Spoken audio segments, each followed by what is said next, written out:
आज ये कार्यक्रम में स्वामी विवेकानंद जी की जयंती हम सेलिब्रेट यहाँ पे कर रहे हैं।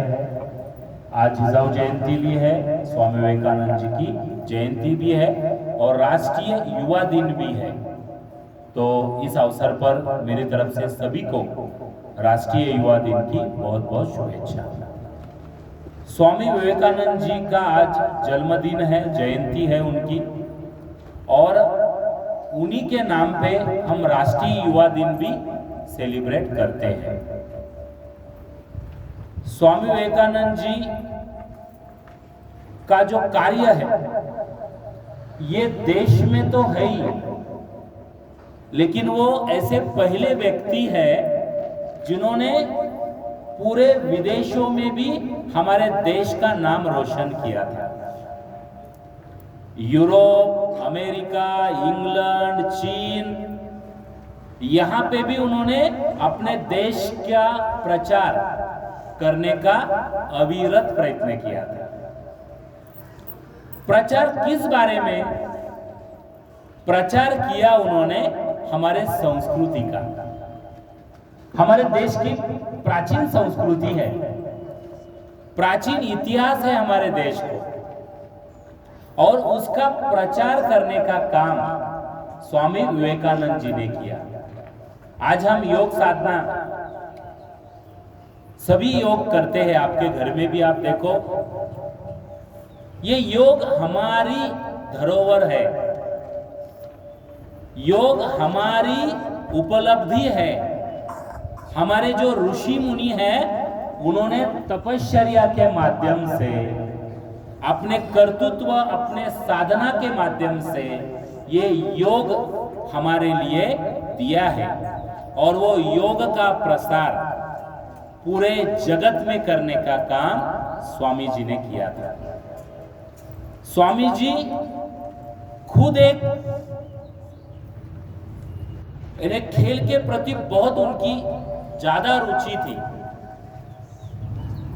वो कबड्डी, खो खो ये तो खेलते ही थे, ये तो हमारा खेल है, लेकिन क्रिकेट भी बहुत अच्छी तरीके से इंटरेस्ट के साथ खेलते थे, क्योंकि ये काल है 18 सेंचुरी का और 19 सेंचुरी का। तो उस टाइम में हमारे देश में तो इंग्लिश गवर्नमेंट का राज्य था, इसलिए क्रिकेट को थोड़ा महत्व था, क्योंकि ये ओरिजिनल वहीं से खेल आया है। तो इसीलिए उनका ये बोलना था कि आप खेलो, आप खेलेंगे तो सदृढ़ रहेंगे। अगर आप सदृढ़ रहेंगे तो ही आप देश के प्रगति में आपका योगदान दे सकेंगे। अगर हमारा बॉडी ही सदृढ़ नहीं है, रोज बुखार है, रोज बीमार होते हैं, तो आप क्या कर सकते हैं? आप बताओ। Hard work and perseverance and not मियर talent alone can bring result. मेहनत, सातत्य अगर हम अपने जीवन में रखेंगे, खेल के प्रति रुचि रखेंगे, तो ही हम अपने बॉडी को भी सदृढ़ रख सकते हैं और हम अपना और देश का भी विकास कर सकते हैं। तो यही स्वामी जी ने किया था। उन्होंने रामकृष्ण मिशन की स्थापना की। उनके गुरुवर्य का नाम था रामकृष्ण परमहंस।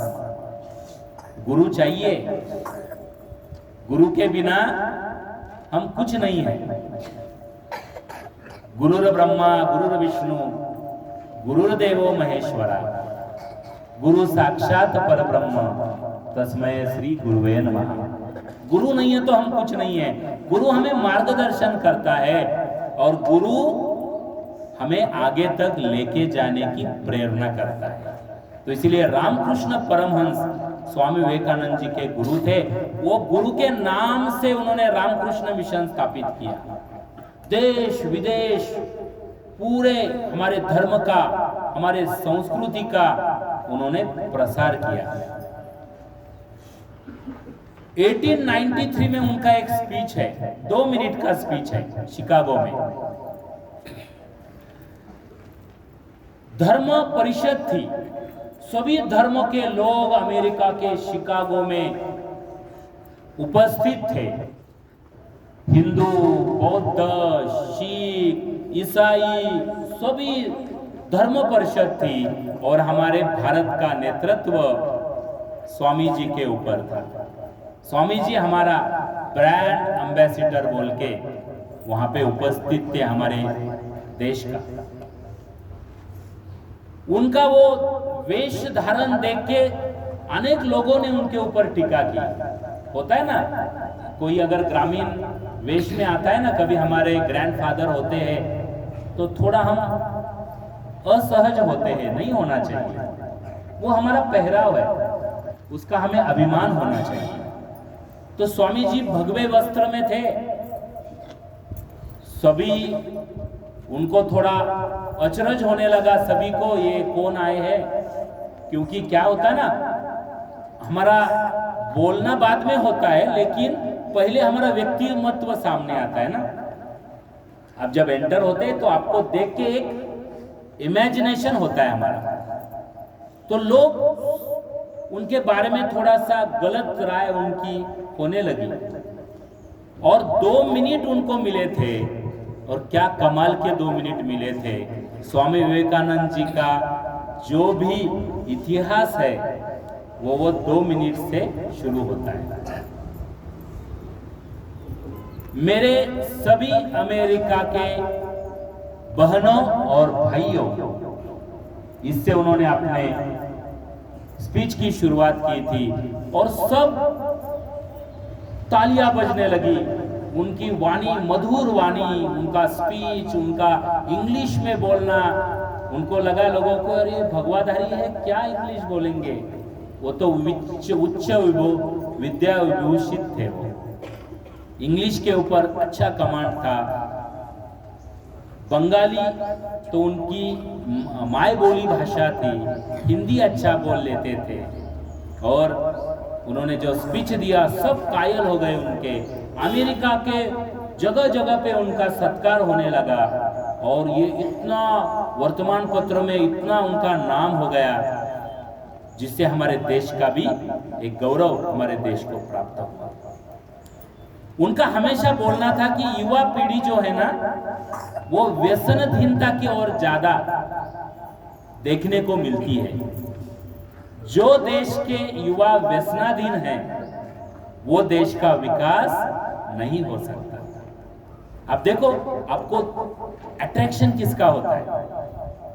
हमारे पीढ़ी में अट्रैक्शन किसका है? जो गुटखा खाते हैं, अरे जो सिगारेट पीते हैं, वो अपने शरीर को खराब करते हैं। जो दारू पीते हैं, अपने शरीर को वो खराब करते हैं, लेकिन देखने वालों को क्या एंजॉय, ऐसा हम देखने के बाद लगता है ये गलत है। अपने शरीर को हानि पहुंचाकर कोई एंजॉयमेंट नहीं हो सकता। इसलिए व्यसनता से दूर रहो, ये स्वामी विवेकानंद जी का संदेश युवा पीढ़ी को ये धारण करना चाहिए। अच्छा रहो, खाओ पियो। फास्ट फूड अभी ज्यादा बच्चे खाते हैं, मत खाओ फास्ट फूड। कभी तो खाए, कोई प्रॉब्लम नहीं है, लेकिन अगर रोज आप 4 दिन में अगर वो फास्ट फूड की तरफ गए, अब मैं बहुत सारे कंप्लेंट्स आते हैं पेरेंट्स के मुझे कि मेरा बेटा खाता ही नहीं है, या खाता है तो स्वीट खाता है, या फिर बाकी फास्ट फूड खाता है। तो अपनी चपाती, भाकरी, भाजी, जो सब्जियां है हमारी, ये सबसे बेहतरीन है। हमारा जो इंडियन फूड है ये सबसे बेहतरीन है, वो खाएंगे तो आप सदृढ़ रहेंगे।